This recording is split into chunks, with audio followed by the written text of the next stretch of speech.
guys, welcome back to In the Zone Top 5. Starting off with Arizona, Michigan, Houston, Duke, and Connecticut. Tune in this Thursday to In the Zone on YouTube to hear more about it.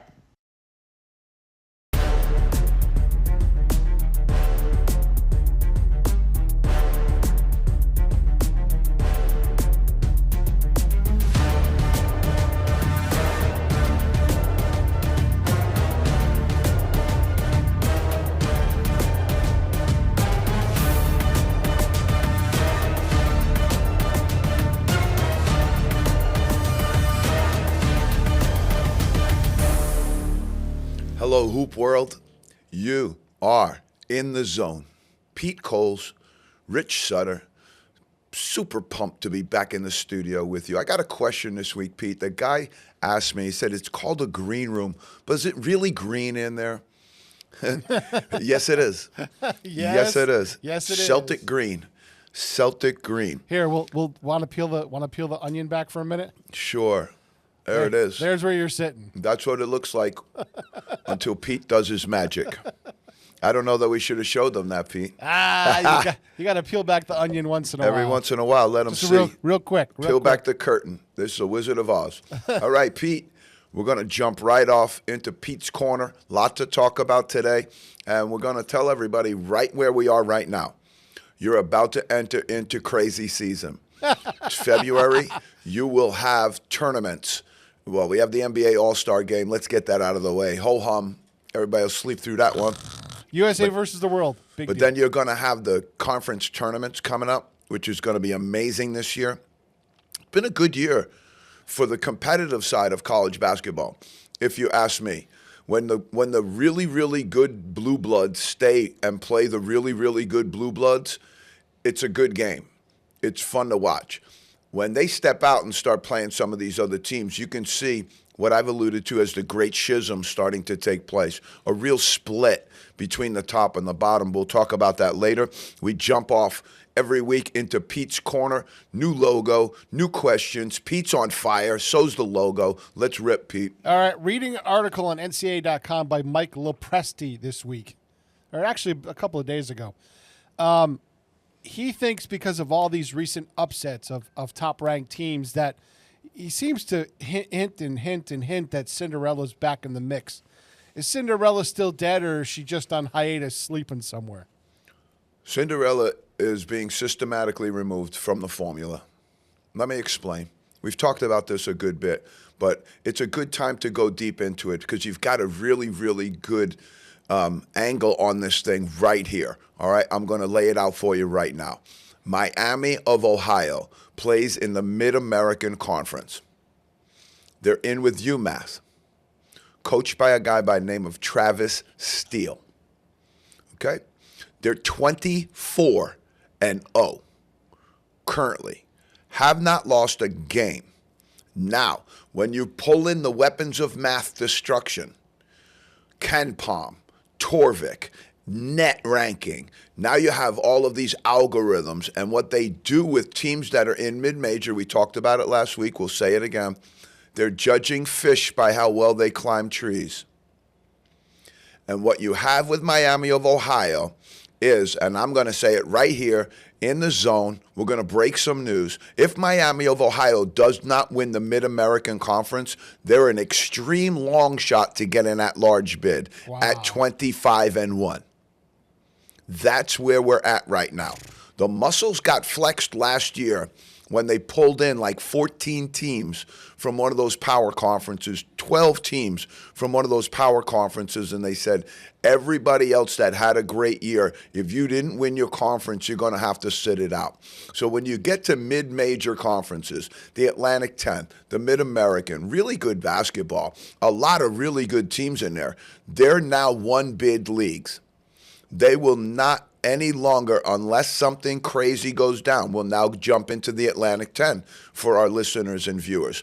St. Louis is now ranked in the top 25. They're having an incredible year in the A10 and beyond. If they were to win their tournament and win out, the A10 will get one team in, and it will be St. Louis. if they were to lose, it's advantageous for the A-10 for them to lose in the final because that's how they'll get 2 teams in.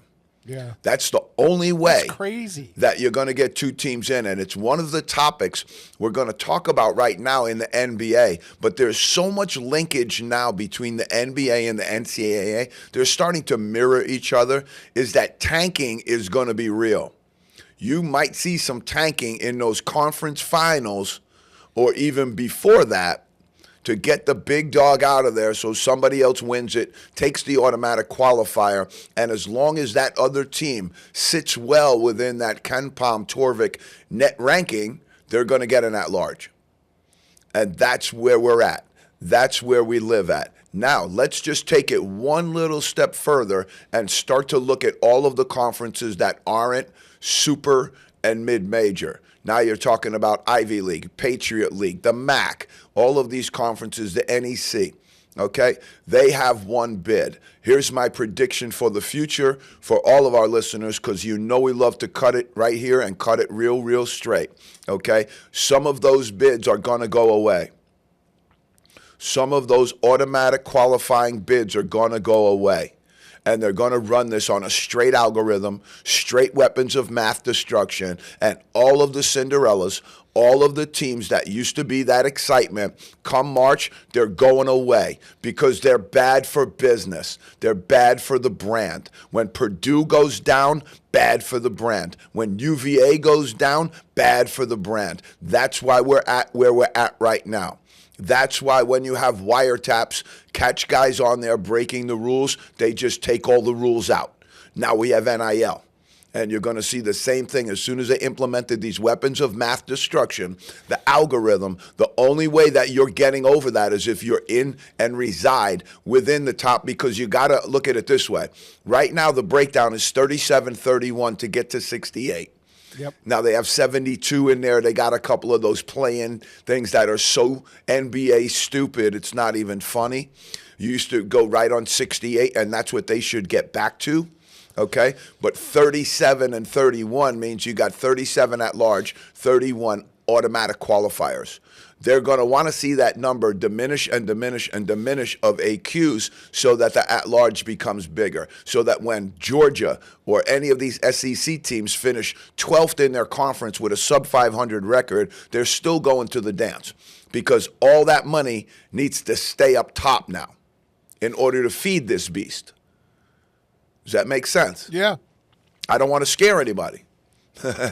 I think they just move all the mid-major conferences to the NIT and call it a day. So here's another thing. This is something I've said publicly with a lot of my friends right now. All right? If you're a mid-major program and you are in any way in a chance where you think you might remove your basketball coach and you're a mid-major, okay, ask yourself these 2 questions. Question number 1, before removal, form a committee to see if you should fire. That's what should happen is they form these search committees after they fire the coach. You should form a committee to see, a pre-committee to firing, to see exactly what's going to go on and what are the ramifications of that. What's the buyout? What's all that other stuff, right? But now if you're a mid-major and you have any design on moving your basketball coach right now in this current climate, answer 2 questions. Number 1, was your NIL game 3.0 or above? Were you a B plus? Were you an A minus? Were you an A? Then evaluate your coach on that. Second point that's going to really knock it home here is, what was the poach level? What was the poach number? Yeah. How many of the current players that they had in their program, they worked their butt off to bring to their school, just got poached because they had a bigger bag on the other side of the fence? Yep. Answer those 2 things, and then let me know about your evaluations of your said coach. If you can tell me we had an A game in NIL and our poach numbers were really low, we got to keep all of our guys and we're just not winning, then I'd say, well, then you might be under consideration of looking for a new coach. Your coach failed. But if your NIL game was D minus, okay, if it looked like my St. Bonaventure GPA, then you need to really evaluate where you're at and what the program is at more than evaluate where your coach is at. And if your coach has gotten hit time and time and time again by this portal, then you need to give some consideration to the fact that you might have the right guy, but in this system, he can't maintain his own players. But he's getting the right people because somebody else wants him really bad at $1 million plus. Yep. So those are the consideration points. Let's move to 2, Pete. That was a good one. All right, question number 2. Speaking of tanking, NBA has issued fines to the Jazz and the Pacers, one of them a $500,000 fine for sitting their star players. Are we surprised by this, or are we just like, this is how they do business nowadays? This is all over social media. I had this for a different segment on the block. It's one of the reasons Pete and I don't confer about the questions. I said to him, how's your Pete's Corner? He says, it's good. And I said, okay, I got something else I want to talk about in another block. This is it. Okay? This is what I wanted to talk about, so we're going to do it right now. Okay, $500K to the Jazz and another $100,000 to the Pacers. All right? It's bad. Okay, both teams not in the top 15. I'm going to peel this onion back. They're not in the 15 for sure. You're going to see that very, very soon. But we got to peel this back because, again, when we talk about a lot of the stuff that's going on in the NCAA right now, we talk about it in retrospect to say, well, you kind of deserve it because of the way you acted in the past. And the same thing is true now with this thing up on the other level. You know, and it's just gotten to the point of where the bad teams now, what Pete's referring to is tanking. Yeah.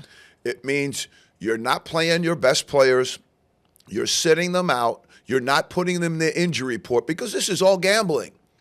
The only guys who care about who's playing that night are the little kids who go to the stadium and the people that are going to gamble on the game.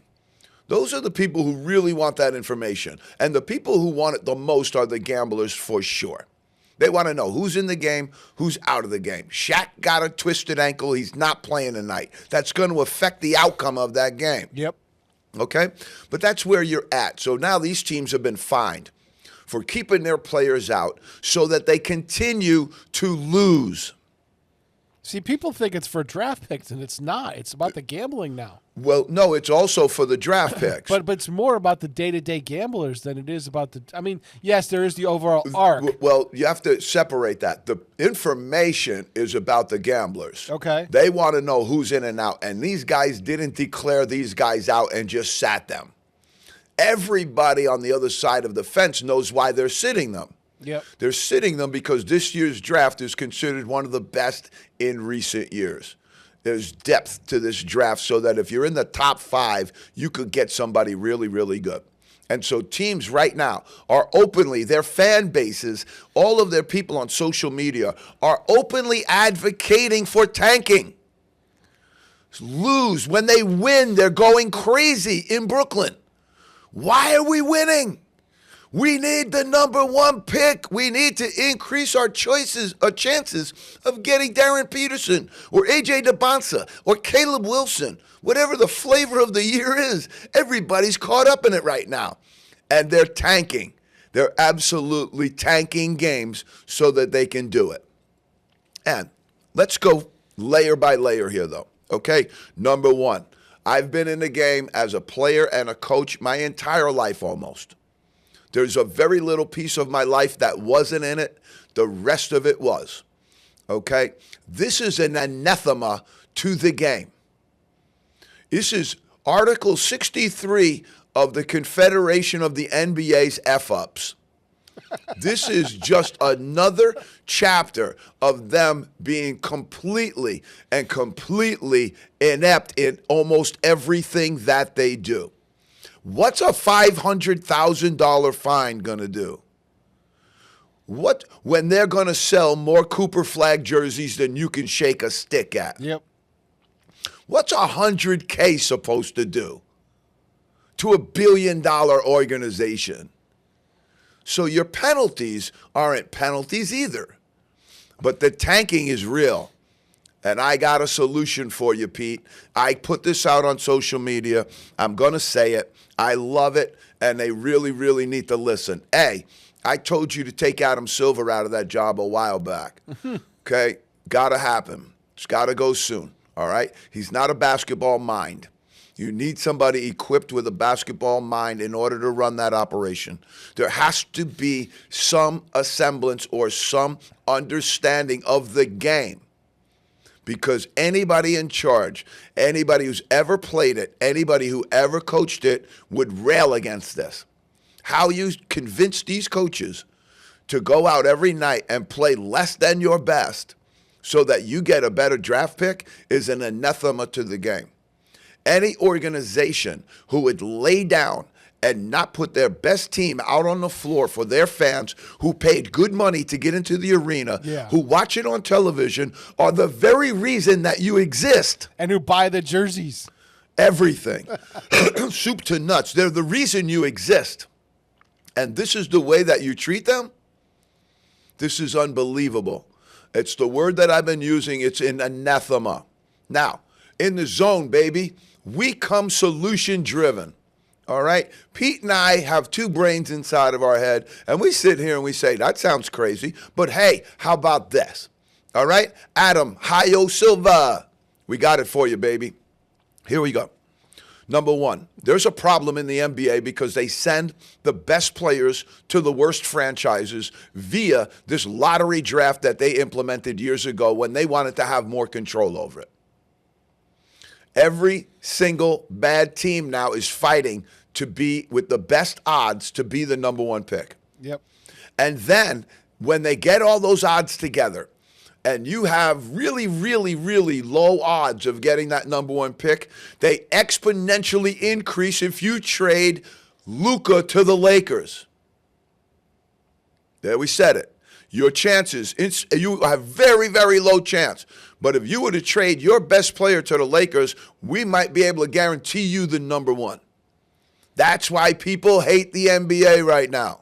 It started years ago when they implemented the draft lottery and Patrick Ewing went to the Knicks number one for the very first time when the Knicks were moribund.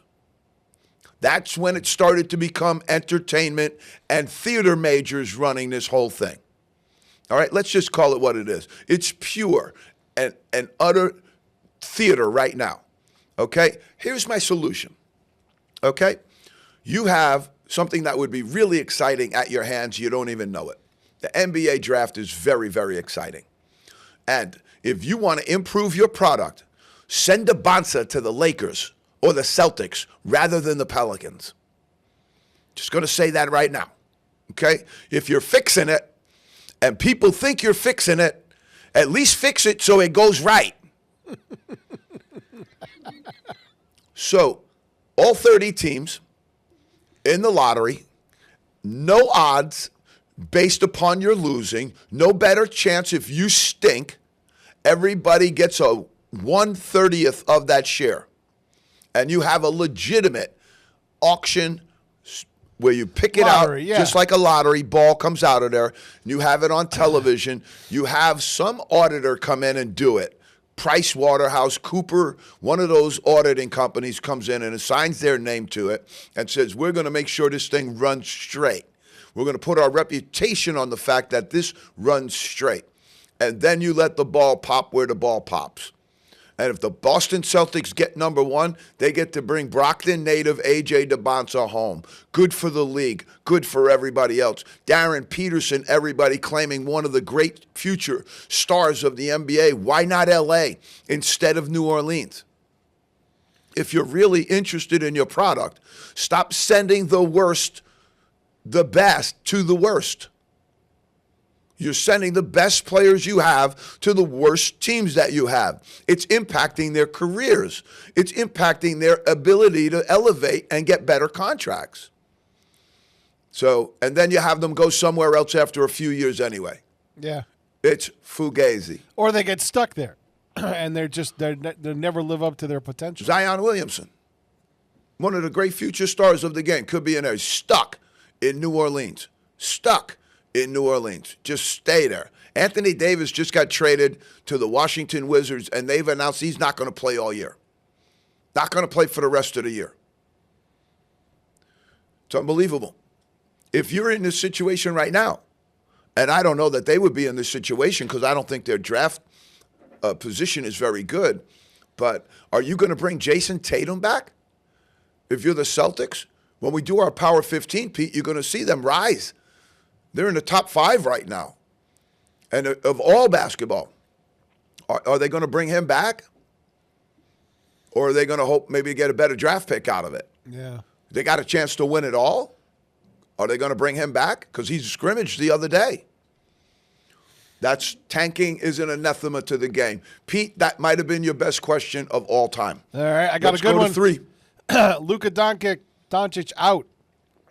Somebody rolled back the stone, put hands on LeBron James. He's revived from the dead and triple-double. Oldest triple-double of all time. Now, I want to have a disclosure. Lazarus a disclaimer. James. Everything that happens with LeBron right now will be the oldest thing that's ever happened in the game. Are we going to call him Lazarus James for the rest of the season? I like that. I like that. They rolled back, and I caught the roll back the rock reference, and I was thinking Easter, and I was like, where are we here? And I'm thinking, okay, where's Pete going? But, yeah, 38, 28 points, 12 rebounds, 10 assists. LeBron's looked moribund the entire season. Yeah. When he's played, he's like, whatever. He's just collecting these milestones now, I think. Like every once in a while, he exerts himself to get something done well. What their biggest problem is that neither him nor Luka play any defense. And so they're going to get killed in the playoffs when they get up against a team that's going to attack those two guys. I really, he had 28, 12, and 10. A great game, But where have you been the rest of the whole thing? He sat out how many games in the beginning, 20-something games.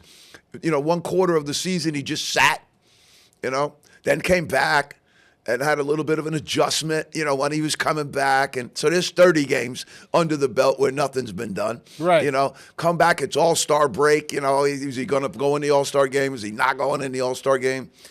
Giannis pulled out. You'll see, some of these other guys not going to play anymore because it stinks so bad. It's one of those things that they're carnivoring themselves. They're eating themselves right now. And I think as long as he sticks around, it's not good. It's not good. I have yet, and I say this to people at the lunch table, I say it to coaches, I say it to everybody, how does it end? How does it end? That's what I want to know. What's the result? Good, bad, indifferent? I don't know. All right. Well, hey, his contract runs out at the end of this year. Yeah.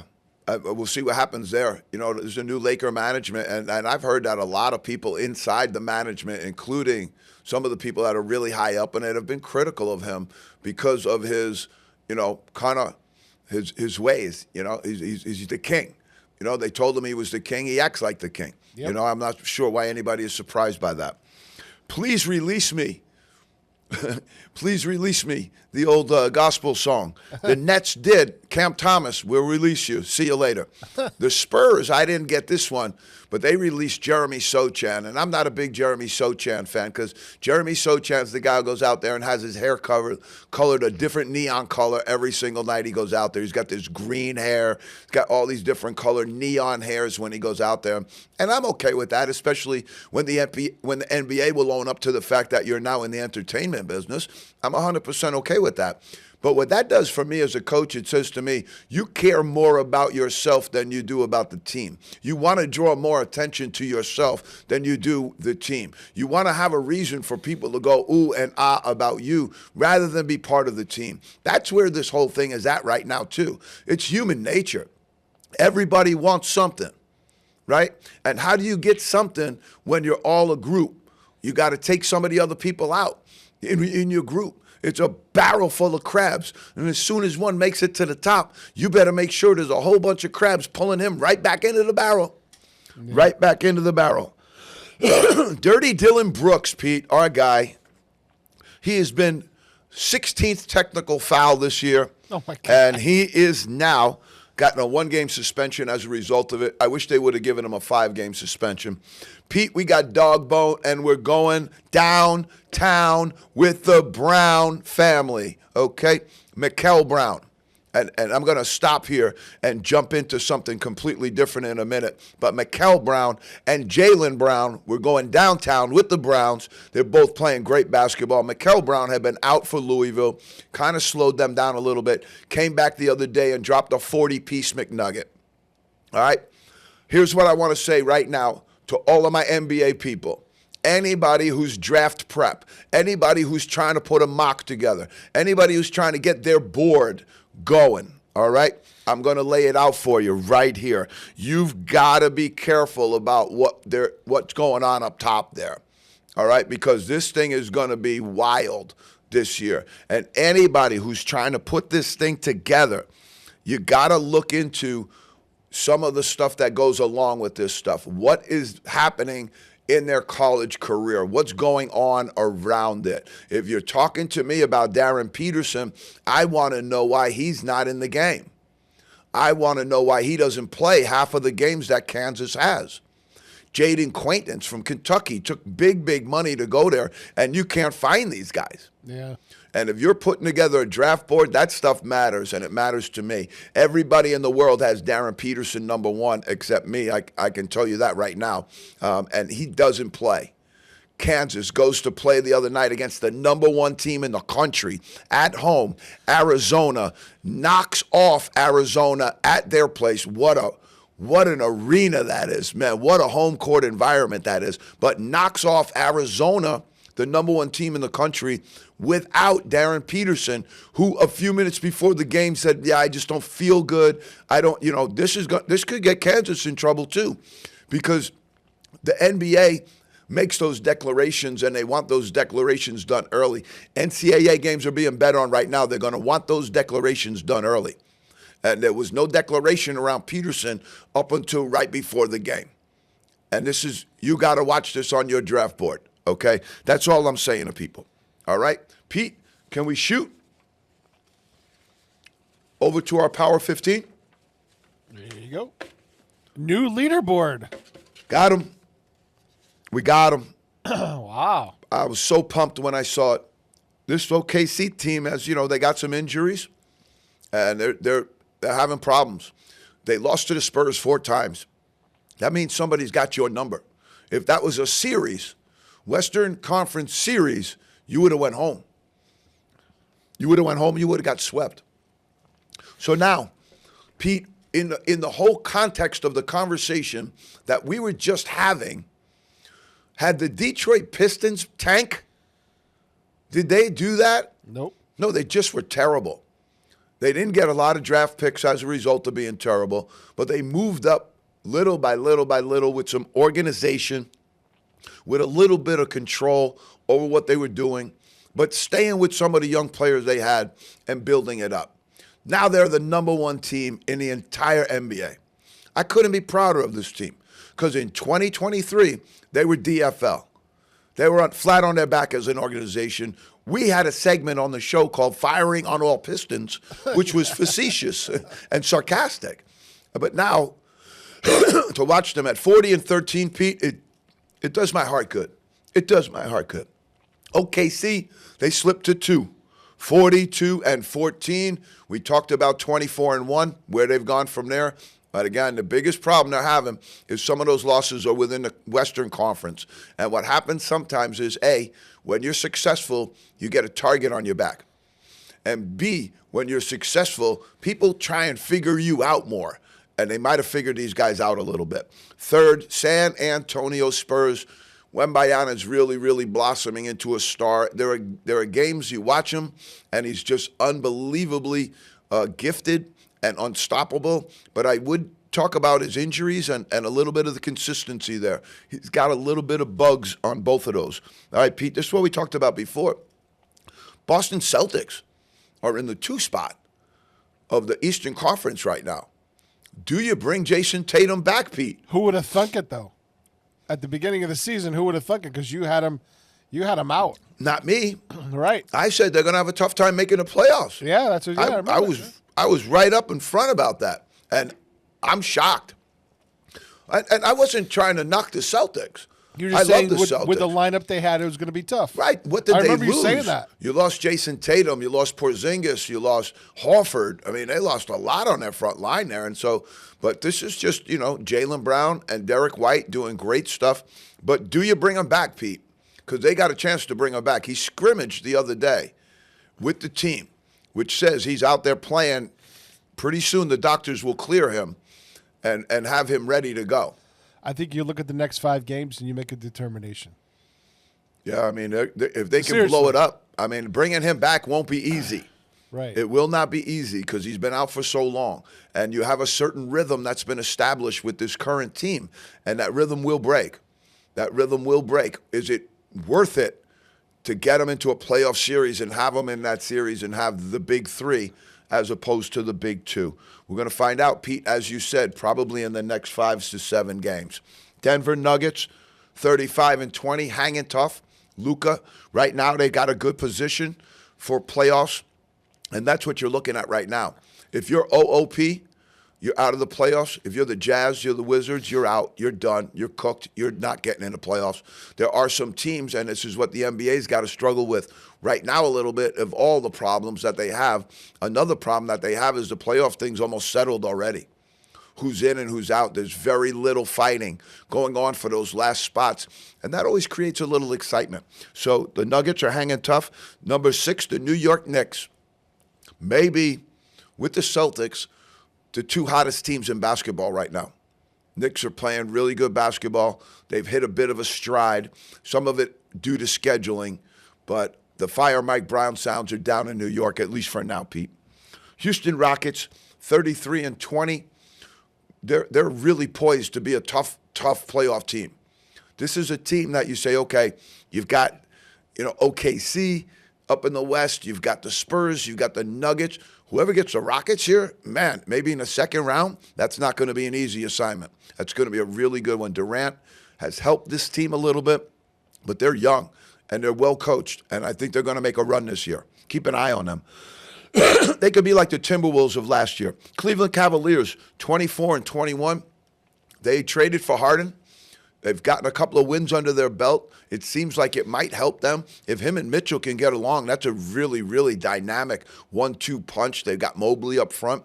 Might be able to do it. And to get Harden, coming in obviously at the end of his career, for Darius Garland, who is 26 and the other guy's 36, I think that might have been the right move for the Cavs at this moment, though, because they're mired in mediocrity and they're really, really thinking that they're a top-tier Eastern Conference team, and maybe Harden can jumpstart them. Minnesota Timberwolves, 34-22. They're going to be a tough playoff out because they have Anthony Edwards. He's so good. He's so solid, and he's going to really, really make other guys better. They've got DiVincenzo. They've got some solid guys on that team.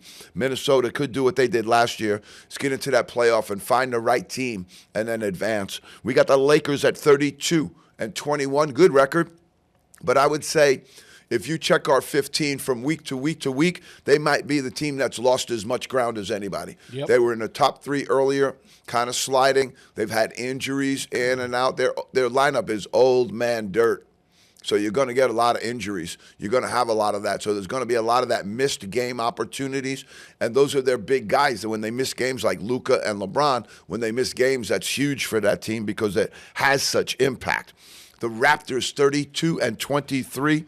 Doing well. They're solid. Nobody would have picked them. I had them OOP to start the year. I had them below the Celtics. I had them way, way down there, and they've been able to hold this team together, and that's a credit to the organization. Phoenix Suns, Philadelphia 76ers. Sixers are holding on, and the Suns are holding on. I didn't think either one of these teams would make the playoffs this year. Now they're both in contention. It's what I like about the season. It really tells you the story. Orlando Magic and the Golden State Warriors hanging on at the end of the Power 15. And to be honest with you, I think that's the first time or maybe second time all year they've been in it. I don't know. We'd have to go back and check that. All right, Pete, Super 25. We got it rolling, folks. We got it rolling. We're going to get some heat for this, and I love it. I didn't move them. They lost, and I didn't move them. I watched the entire game. Arizona at Kansas. Kansas has to be the number one place in college basketball for a home crowd.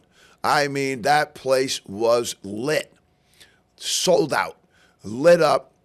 And the funny thing is there's a lot been going back and forth, and I'll lay it out for you. North Carolina beat Duke, and that's a huge, huge win at North Carolina. They stormed the court. They got a lot of heat for storming the court because people felt like they should act like they've been there before. Kansas beats the number one team in the country, Arizona, no court storm. Unbelievable environment inside that arena, but no court storm. So I kept Arizona number one for the simple fact of they went in there and played their hearts out. And they have one loss now. So do almost everybody else. Yep. And so I'm measuring them the same way I measured them before. That's why I kept them number one. Michigan, number two, 23-1. Dusty May has to be given consideration for Coach of the Year.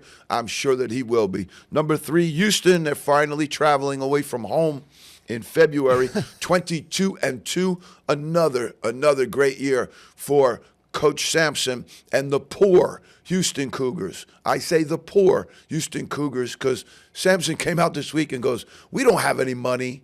We're not like one of these big organizations. We don't have money. He's seriously crying poor. And we're sitting there going, dude, you're paying everybody on your team over $1 million. What are you talking about? You don't have money. These guys, I'll tell you what, basketball coaches, man, It's unbelievable. Elixir salesman, too, you know. Duke, 22-2. The loss to Carolina, knockdown. This team's very good. They'll be back. I could see them in the Final Four very, very easily. UConn Huskies, same thing. Intra-league rivalries, intra-league games are unbelievably tough and difficult. UConn went into Madison Square Garden and got roughed up by St. John's. St. John's looked athletic. They looked very, very spry, but they also got a point guard that's a tough kid, man, and he went out there and fought it. Came up victorious in the end. But keep an eye on UConn. They're very, very good. Iowa State. T.J. Otzelberger has to also, in my opinion, be given consideration for Coach of the Year. Great, great year they're having. And he's an amazing coach because if you look at the last 4 years, if you look at what he's done, it's amazing. And people always talk about him leaving, going to another big job. I think he's been good to stay there because he's been able to dig out and do what he likes to do and do it well. So there's a certain level of genius to the guys that don't leave, like Mark Few. Gonzaga. I mean, that guy could have got any job he wanted, you know, could have probably got North Carolina, maybe could have got into the consideration for the Kentucky job last year. I mean, they would have certainly looked at him, could have gotten into some conversations about NBA jobs, but when you add up the totality of what this guy's done at Gonzaga, it's going to be a lifetime of achievement. And it's so cool. It's almost like that proverb that you hear when you say it's so important to grow where you are. And that's what Mark Few has done. He's been able to grow where he is. And T.J. Otzelberger, same thing. The ability to grow where you are is a gift. All right, Michigan State, Tom Izzo. I think he's got his 99-year-old mom in some practice shoes, and she's working some of them dudes out on the other side. They can't guard her. Michigan is 20-4, Michigan State.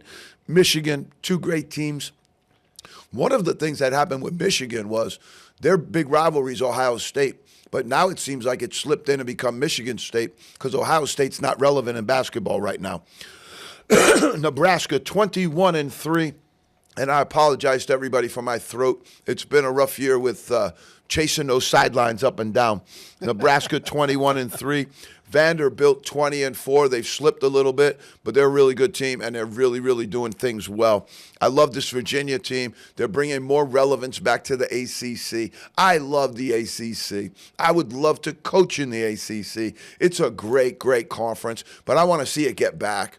I want to see Syracuse, Louisville, Pitt, all of those teams that are in there now either relocate or get back where you were because that league is too good to let it go like that. Purdue at 11, 20-4. Painter, he's going to have a good team come in the tournament. All right, Illinois, Pete, 20-5. This might be the biggest team in the country. with their length, their size, and they're all Euro. They have like one or two American players. They have a lot of European flavor on that team. St. John's, I can move them up to 13 via the big win over UConn. Really, really good stuff. That was a great basketball game in the Mecca, Madison Square Garden. They get to play again coming up soon, and they'll be playing at UConn. That's going to be a great game, folks. The second Duke, North Carolina game will be great as well. Gonzaga, Pete, they're doing great. 24-2. Unbelievable team, unbelievable network. They have a weird loss last week. I had to bump them a little bit, but we rocking and rolling at Villanova.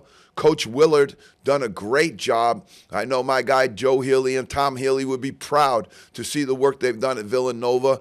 Big fans of Coach Willard, and he's really moved from Maryland over to Villanova. And again, this is something that makes me happy because like Virginia, we'll stay with the V's. We need Villanova in the Big East to get back to where they were. We need some of those Villanova and Seton Halls and Providences to climb back up to where they were, to make those conferences what they can be, to fulfill the promise of what those conferences were built, designed, and what they can be in the right situation. All right, Louisville, Texas Tech. We go Texas Tech 16. I like this team. They've gotten bumped and bruised, and they also beat Duke. So there's a lot of up and down. They've got some injuries. They've got really good backcourt. They also have Jacob Toppin, but right now this team's got to coagulate. They're kind of missing that one piece, and I think that piece is the guy who transferred to NC State, Darian Williams. Louisville 18-6. With Mikal Brown, it's a different team. When he's been hurt and out with a bad back, it's been tough, but he came back the other day and dropped a 40-piece McNugget in an ACC game. That's why we gave him the dog bone. Kansas, 19-5. All right, I'm going to lay it out for you. This is what happens. I referred to poaching.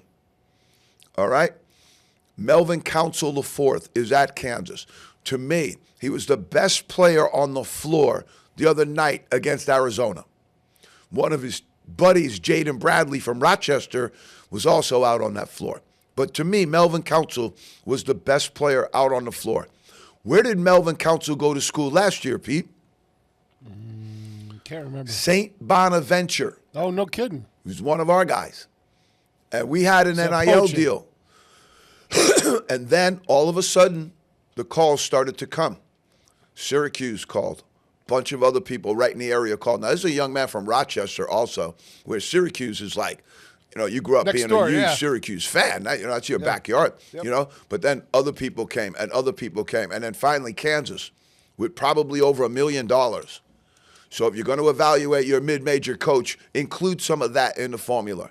They had a guy that good who I thought was the best player on the floor in a game of the number one team in the country, and he was poached. He got poached. All right, let's move on, Pete. We go to Florida, playing really good basketball right now. Their backcourt got it together. Boogie and Xavion finally got it together. I was very critical of them, but they are playing good basketball right now. They have maybe the best front line in the country. Thomas Haw, Ruben Chinule, they got the other big kid up front as well. They're really solid. Very good. The backcourt was a little bit of a problem. I think if they run into a backcourt like Arkansas has, I think they got problems.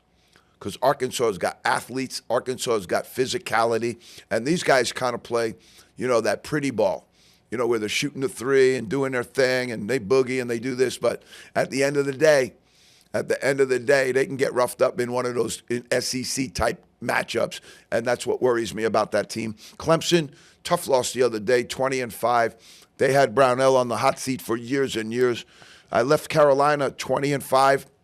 They got caught in the post-Duke afterglow, okay? They had beat Duke, and that causes tremendous excitement on campus, around campus. Everything's a buzz because they just beat the Duke Blue Devils, okay? But then next week, you got to go to Miami, and they weren't ready. They didn't play hard. They didn't get after it, and Miami clipped them. So I moved them down a little bit, but here we go, Pete. Miami of Ohio, 24-0. And here's where I want to stop. Here's where I want to stop. I got them at 22. And here's where I want to stop for a second because this is something I want to alert the fans to. All right? They might win their next game. And if they do, they go to 25-0. Guess where they play right after that, Pete? UMass. 217. They could come in there 25-0, and I'm going to go out on a limb right now and say that will be their first loss of the season. They'll go into UMass. They'll have a good crowd in there. At Mullins? At Mullen. Ooh, and I think they're going to knock them. I'm going to make that prediction right now. I got the St. Louis Billikens right there next to them. No coach is being talked about at a greater level than Josh Schertz right now, the head coach at St. Louis. There's so many people out there, and again, I don't want to trample on anybody's aspirations, okay? But what will happen, and maybe we'll get a chance to do this in the show, but we'll take all the jobs that open, okay? And we're going to rate them as to what's the best job open. You had Kentucky come open last year, 2 years ago. That was the best job that could possibly be open. And then we rank them all the way down. And then we're going to talk about who are the best available coaches that are hot. They call them the hot coaches, the guys who've done their program great this year, achieved heights that people didn't think they could achieve, and now they're going to get to move on and get that big contract. But what you need to do, and we'll do this for you, a lot of people won't listen, and I'm sorry for that. I'm sorry that you're stuck in where you're stuck, and your program's not very good. But one of the problems is that you enter into these searches with aspirations that are too high. Josh Schertz will be probably the number one guy. That means he gets to go to the number one program. If you're number 10, you're not getting Josh Schertz. Stop saying on social media you want him. You got no shot. And that's the thing that people have to get to, especially the people that are on the inside of these jobs. Call me. Call me. I'll tell you where you are. Or you know what, Pete? We'll put it up. As we can put up as many as we can, maybe we'll go by like A, B, C, D, F. This is an A job. This is an F job. This is a C job. Or we could tell you exactly where they are. But there's people here right now that are living in 1972 with their program. And that's what used to be. And it ain't that way anymore. And I say the only thing that matters right now is the size of the bag that you're going to drop. That's the only thing that matters. That's true. The fact that you had Ernie DiGregorio and you had Bob Cousy and you had all of these great players from years and years ago, how big's your bag? Because I got 5 visits, and they're dropping a bag on every visit. And if your bag ain't big enough, I'm taking the bag that's biggest. So stop with all the stuff of the histrionics of what you used to be, where your program used to be, and become real. And think about that before you fire your coach. Think about it before. All right, let's keep rolling, Pete. Arkansas, Calipari, they have so much talent on this team. It hurts my feelings to watch this team sometimes because they have so much talent, such really, really good players on this team, and they lack for consistency, just like every other single team he's coached for the last 10 years. Alabama, 17-7. They're hanging on by a thread. This is what I say to people. Live by the 3, die by the 3. If you're going to live by the 3 ball, you're going to really, really struggle by the 3 ball. Here was something I heard on social media, Pete. I thought it was kind of cute. They were asking the NCAA teams to be professional. And it was facetious comment. What they meant was when the NBA teams sell all their tickets to the season ticket holders, get all that money, all that revenue, they pay the players with that revenue. They don't go back and ask the guys who bought the season tickets, like the NCAA is doing right now, to then go and give us more money. You just bought the tickets, you gave us all the revenue, but hey, we got a guy that we need $2 million for. Can you hook us up? That's the flaw in this whole thing. Because the NBA is sustainable. And as some of the people who are in really, really good spots here have said, I don't know. This is not sustainable. It's debatable whether the NBA is sustainable too. We could say on a spectrum it's more sustainable, That's possibly. true. I'll give you that. And I'll give again, you that. and again, I would be open to that debate, Pete, because I think I could agree with you in the long run. But again, the injury bug has hit, and you got Darren Peterson. I call him DNP now. Everybody calls him DP. I call him DNP. Did not play. Does not play. And you got Jaden Quayton's, same stuff. But this one's going to sting because Caleb Wilson, a guy I've really been into all year, watching him go. I've had him climb my draft board every single time I've watched him because I think both him and AJ DeBonsa will really benefit from that open floor in the NBA more than some of the other players are. And this guy really, really is going to benefit from that open floor. He broke his hand. Ooh. Broke his hand. That's going to crush Carolina's hopes right now. All right, Pete, we're going to talk about awards that we're going to give out in the NCAA. But right now, this is going to change. Obviously, we can only pick one. But this is who we're under consideration for in the zone right now. I don't know if they have bonuses in their contract for in the zone coach of the year, but they should. Right now for coach of the year, Dusty May from Michigan, tremendous job. You remember him from Florida Atlantic, taking that team all the way to the Final Four. Several of those guys wound up in Power Four conferences playing for him and other people. Most notably, that Florida championship team last year, Elijah Martin. Elijah Arenas is on my mind because he's moving up my draft board like crazy. Travis Steele, Miami of Ohio, undefeated. Don't judge fish by how well they climb trees. Judge him by what he's doing against who he's supposed to be doing it against. Josh Schertz, previously mentioned, St. Louis, they're good. Say what you want about where he's at, what he's doing, they're good. If you want to see a good basketball team, watch that team. Danny Hurley, I'm going to put him up. I think he's done a great job this year. I really do. John Shire from Duke, got to have him. And I'm going to go with Otzelberger from Iowa State. We'll whittle that down as we go. A lot will be determined as we go. Who wins the conference? Who wins the conference tournament? Who gets a great seed? Where are they at? Some of that will all factor into it. The Wooden Award goes to the Player of the Year. Right now, Yaxel Lendeberg from Michigan, I think, would be tough to beat.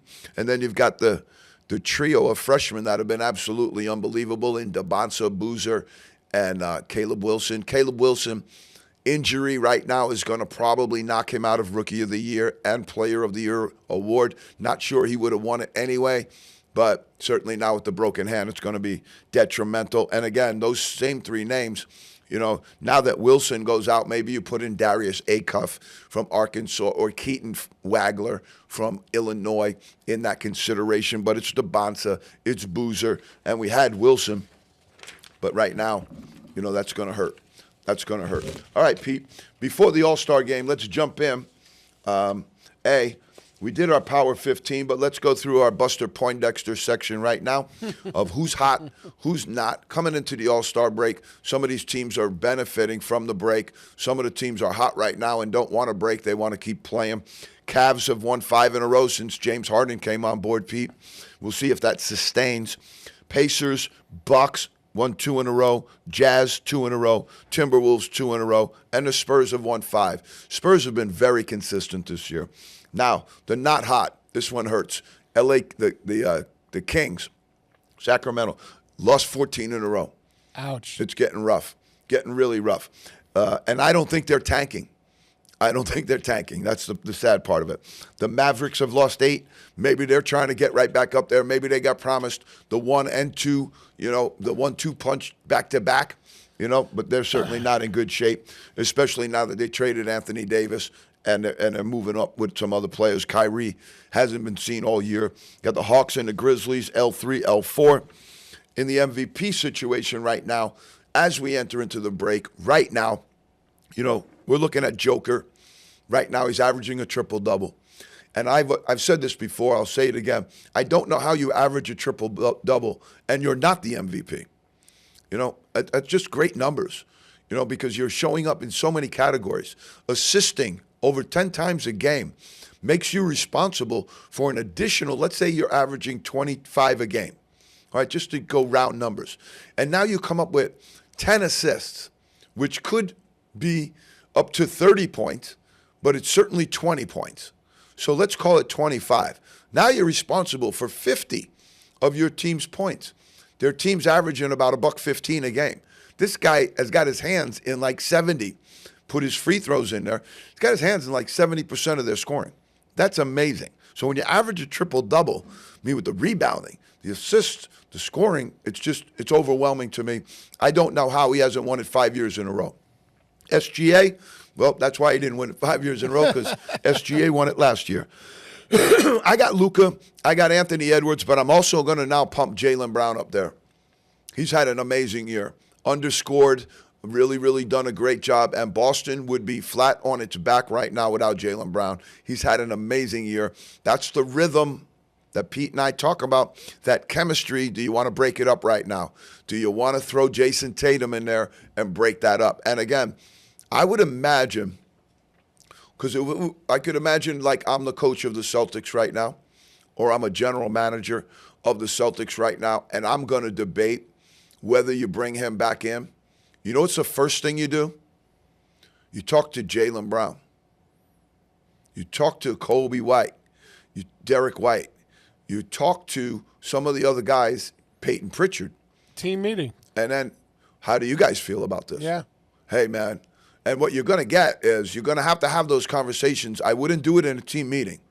No. Because in a team meeting, nobody wants to publicly go against the guy. Okay. Nobody wants to be put in. It's like I say to my wife all the time. Peer pressure? Try not to put me in a default position, meaning my daughter's going to the Bahamas, okay? And then they come to me and they go, oh, can I go to the Bahamas? I said, you already planned it. Now you're asking me to be the bad guy and be in the default position of saying, no, you can't go to the Bahamas. So it's the same thing with the players right now. You're putting them in that default position of saying, I don't want Jason Tatum, when everybody, management, wouldn't be asking the question if they didn't want to bring him back. Mm-hmm. So you got to isolate. You got to go one-on-one, but you got to go to your guys. And you got to go to Brown first. And not that you would have one guy with the ability to squelch it, but that would tell you a lot. Yeah, get prior a temperature to making the decision. Yeah. That would inform you. Yeah. And then once you made your decision, you could say, well, we were informed of that and we decided to go a different way. Or you could say, we were informed of that and we decided to honor that information. Either way. But that's where the Celtics are right now, and that's going to be a tough spot for them. But I got to consider Brown in there. I got to. Rookie of the Year, Con Knuppel. I think he's going to run away with it. Everybody's talking about Cooper Flagg, and I've watched Flagg a couple of times this year. He's great, no question about it, but they're a miserable team. And he's getting a lot of attention, and Knuppel's really, really been a kind of a surprise that nobody really saw coming. His shooting is deadly, and he doesn't look as worn as Cooper Flagg does, because Cooper Flagg's game belongs in the athleticism category. He's 6'10", but he runs the floor. He dunks on people. It's what I say to you all the time, Pete. If I was an agent, I'd tell him never dunk the ball. Knuppel has a different game. It doesn't take quite the beating. He's a great perimeter shooter. He has a great perimeter shot, so he doesn't have to take all that beating. But he also is a very solid player as well. I got him for Rookie of the Year. Flagg, number 2. VJ Edgecombe, number 3. I kind of got Derek Queen in there, but he's been a little bit up and down as of late. We got OOPs, Pete. Who's OOP at this point? Kings, Pelicans, Jazz, Mavs, and Grizz. Gone. They're all out of it. Give it to you again. Kings, Pelicans, Jazz, Mavs, and Grizz out. That's only in the Western Conference. This is what I'm talking about, the problem that the NBA is having right now. Now go to the East. Wizards, Pacers, Nets, Bucks, and Bulls. That's I have the question mark next to them. Because if you look, what you have to check when you're interested in this, folks, is games behind. So how many games behind are the Bulls, behind this team? They're way, way behind. They're 12 games out. They're not going to make that up in this amount of time. But now you got, the Bucks and the Bulls. They're 18 games off the pace. But the last playoff team is still 15 games off the pace.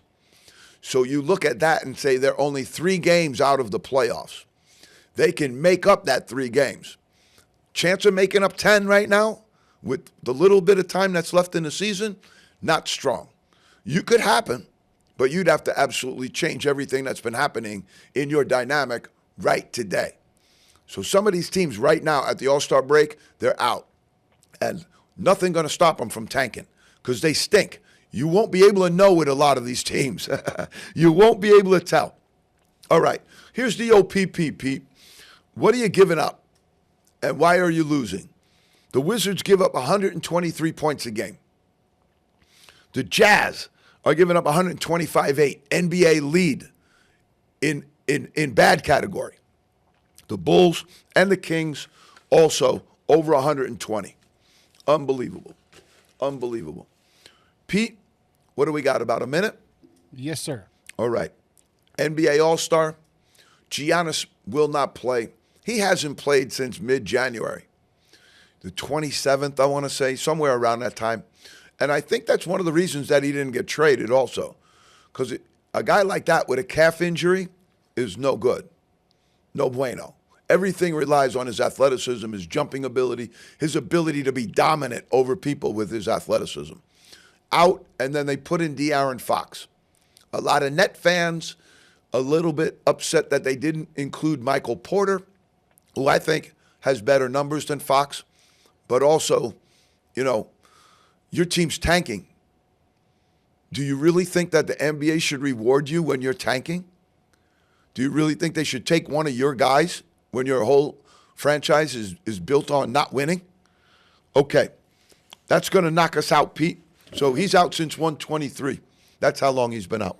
All right, Pete, another great week in the zone. Love coming in here and doing this. Folks, grab hold of your hats. Put on your seatbelt. It's going to be bumpy from here on out in that NCAA. Somebody's going in. Somebody's going out. We're going to get you a bracket. We're going to fill out your bracket. We're going to get it hot. We're going to keep you informed about all of the tournaments and everything that's going on because you're going to stay right here in the zone, baby. We'll see you next week.